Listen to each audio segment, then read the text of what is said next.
এটা জানি না, আমি শুনেছি, মিডিয়ায় দেখেছি, এখন সত্য মিথ্যা জানি না।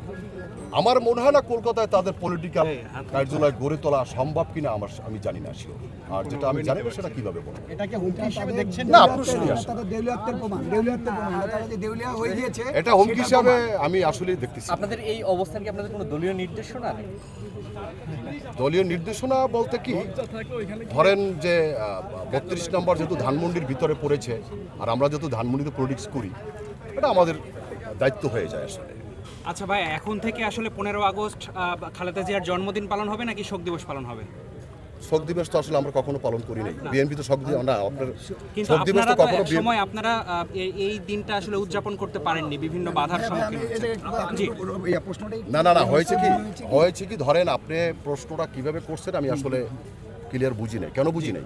আমি বিএনপির একজন সাধারণ কর্মী, সো আমি আওয়ামী লীগ করি না। হ্যাঁ হ্যাঁ, তো আপনি যে প্রশ্নটা করেছেন, আপনি বলছেন যে আসলে শোক দিবসটা আপনারা কীভাবে পালন করতে চান। আমি শোক দিবস পালন করতে আসি নাই।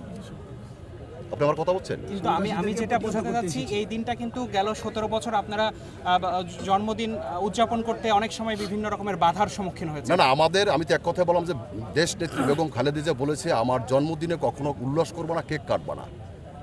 আমার কথা বুঝতে পারছো? দোয়া মাহফিল, হ্যাঁ দোয়া মাহফিল হবে, এর বাইরে কিছু না। ধন্যবাদ আপনাদের সবাই। পরিচয়টা যদি একটু বলতেন। আমি আনাস হাওলাদার, ধানমন্ডি থানা বিএনপির সাবেক জয়েন্ট সেক্রেটারি। বিগত জি, ধন্যবাদ। 7 বছর